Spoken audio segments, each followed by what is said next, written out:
Hello ladies and gentlemen, this is Scary Bad Reviews, and this is my intro. Alright, so, it is the 5th day of October. We are on to our 5th movie of Monster Madness 2018 in my 31 Days of Halloween celebration. The monster movie that I decided to go with, was Cloverfield. Now, Cloverfield is a very simple idea of a movie. The movie takes place in New York. We have a group of people celebrating, having a party in New York, the usual. Something crash lands in New York that causes a huge commotion throughout the city. These people then that we see throughout the movie are trying to survive. They see what's starting to take over the city. And there's interactions between this alien that crash lands and the people that are trying to survive. So, the movie is a very polarizing type of movie. So this movie is a found footage movie. Now, there are of course found footage movies before it. The most famous found footage movie and probably the most successful being the Blair Witch Project. I will fight anybody who tries to say that against me. I think that Blair Witch established found footage and successfully did found footage better than anyone else has ever come close to. But this movie brought found footage into the new era. There were a couple of movies after it that tried to replicate it. So it played a good part in trying to revitalize the subgenre of found footage. But that's why it's polarizing, is because a lot of people find it difficult to watch a movie with a shaky camera, with shoddy audio, where you can't always tell what's happening. And so a lot of people dislike that. A lot of people feel like they need to have control over the movie that they're watching to be able to understand everything.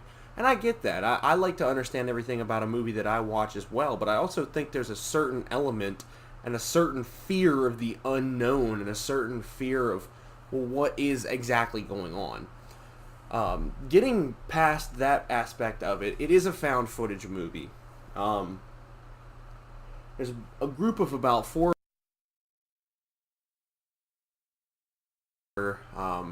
and you follow them as they make their way through New York City as they start to realize that something has crash landed there and something has started dispersing or trying to take over New York City itself. There's not a whole lot. They don't have to build a whole lot of chemistry in between the people. They don't have to write too much for them. A lot of it is just kind of screaming and running and fighting off, bugs and stuff like that. Well, aliens, but they kind of look like bugs. So there's not a whole lot to really dissect here other than visuals. Because when you think about it, a found footage movie heavily relies on what you're seeing. You hear certain things, and a lot of time what you hear is noises. You don't necessarily hear dialogue all the time. Especially in this movie, there's not a whole lot of person-to-person interaction and sense of dialogue except for the first little chunk of movie when they're first starting to realize that something is attacking New York. But most of them really play off of what you see on the videotape. Because what you see on the videotape is what supposedly this person is seeing in real life. So this movie kind of runs away with that aspect. A lot of what you see is them running from shit happening in New York. There's a very iconic scene in this movie where they're running down the street and they hear this horrible noise and they turn and the head of the Statue of Liberty lands on the street in front of them, and you see this giant arm just land in the street like something crawling. There's a couple of other moments similar to that. They get down into the subway system, and that's the first time that you see the smaller version of these aliens, which I alluded to earlier, somewhat look almost insect-like, bug-like. You see them for the first time. They start to run from them. You start to learn that these things can infect humans and such. And then near the end of the movie is when you finally see the big one. A lot of people actually refer to this monster as a chicken at first because it does kind of look somewhat chicken-esque. I don't know if there's an exact name for this monster yet. Nobody has really come out with it. I'm currently looking up the statistics for this movie as it is, so let me see if a name comes up for this monster. But what happens is that the last thing that we see is this full-size monster. And that's supposed to be the wrap-up for us. That's what they give us to wrap it up. And it's very... They did a good job because there ends up being 2 sequels to this, and they try to kind of flush out this... they try to flush out this universe where these creatures attack Long Island. But there's a lot about this movie that doesn't work. I am completely disregarding the idea that it's found footage. I'm not even talking about the fact that it's found footage. I'm talking about the fact that we know nothing about these people in this movie. We know nothing about how they know each other, nothing about why they were... We know that there was a party. Like, that's pretty much where it ends off, and we know that all 4 of them are maybe from New York. Like, that's it. We don't know very much about these people. B, we don't know very much about how or what was it that crash landed into New York City. We are not given an idea as to when it crash landed, as to what it is, as to how it got through our atmosphere. It just happens. They're just told, hey, something crash landed in New York City. And C, we are never really given any form of name or any form of description for these monsters that show up, even in the sequels. I mean, they never really dive into what this thing is. We know that it comes from another planet or another dimension and that it made its way to Earth, and we know that it doesn't like us. And that's about it. I mean, there's nothing else that we know about this thing. And while there is an element, like I said earlier, of the fear of the unknown, when you have something like this, especially with a monster that you're trying to establish and maybe even run a franchise on, at least give it a name.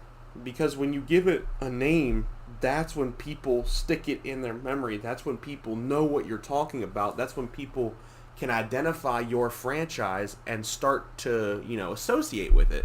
That's when people make your franchise a personal favorite, is when you have a creature that has a distinct design and a distinct name.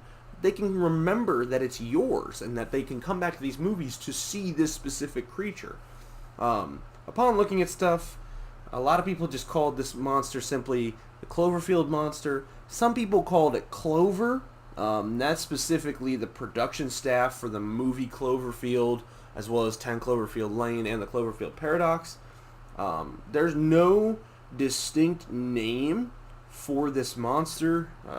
It seems that most people on the internet refer to it as Clover. In the movie, they refer to it as an LSA, or a large-scale aggressor. But there's a lot wrong with this movie, and there's not enough to dissect, really, to kind of prove what's wrong with it. And that's why I have so much trouble with it. It's definitely important in the fact that it relaunched found footage. It gave found footage a second wind in Hollywood itself. It gave it a second wind. It gave it another shot. And it definitely introduced us to a modern monster age a little bit. It definitely kind of helped us reinvigorate ourselves into a modern monster age. But all in all, looking at this movie, I'd probably have to give it a solid 6 out of 10. Because found footage is difficult to watch. Even though I enjoy found footage, I do understand that it is difficult to watch. The big problems are you don't see enough, and I get there's a fear of the unknown, but even with that, you have to see a little bit more. We don't know anything about the characters. We don't know anything about what these things are. And we really don't even learn that much about them in the sequels is another problem, but I'm not talking about the sequels today. I'm just talking about the first. So if you go off of just the movie Cloverfield, you don't know what the hell is going on. Like, you honestly, if you just watch the movie Cloverfield, all you know is that some form of alien thing just obliterated New York. That's all you get from it. Like, you don't get what it is, you don't get where it came from, you don't get who these people are, you don't get why it attacked. It just happened. And that's very disappointing, even for horror movie fans who sometimes don't expect very much from their movies other than to see a good creature design or good special effects. but there needs to be something to it, and there's just absent. Like, there's nothing there with it. I can't give this movie any higher because it relies so heavily on the gimmick of being a found footage movie. I don't know how much more successful this storyline that they wrote would have been if they put it in a normal movie format. And I think that's another problem too. I think that the writing wouldn't have worked if this wasn't a found footage movie. Like, if they had honestly just sat down and wrote a normal movie, what they wrote wouldn't have worked. It would have been really weird. But all in all, this movie itself was a 6. I'll give it credit because it kickstarted the new movement in Hollywood. The actual bugs and the Clover monster itself do have a unique design. They do look kind of cool on screen, even for the 2 seconds that you see the Clover monster itself. The bugs that you see do look good. The scene where they have a bunch of people quarantined in tents that have come in contact with the aliens, that is visually striking. It is a resounding scene, but there's a lot missing from this movie. There is a shit ton missing from this movie. We needed more out of it. And the problem is that the sequels, instead of going into a route of, hey, let's explain things, the sequel said, hey, let's dilute things even more and say, oh, these things come from different dimensions and different timelines and everything. So I think this movie is important in the landscape of horror movies and in Hollywood in general, but I don't think this is a complete movie. I think it's an unfinished project is what it feels like a lot of the time. So a solid 6 out of 10. If you are a horror fan, I would recommend that you watch it simply because there are lasting impacts from it, and the monster and Clover and the bugs do look good. I'll give them that. I think it does have a lasting impact, and you always have to see. Horror fans, when it comes to found footage, have to see for themselves if it works for them because of how polarizing of a type of movie it is. But all in all, it's a 6 out of 10. Feels like an incomplete movie. I would recommend watching it. You may be severely disappointed by it, though, and that's the facts about it. So, alright, well, thank you for tuning in to our 5th day of Monster Madness 2018. This was a very important movie in the landscape of things that I was going to review. It had a very big impact on things otherwise, so I'm happy that I could share it with you guys.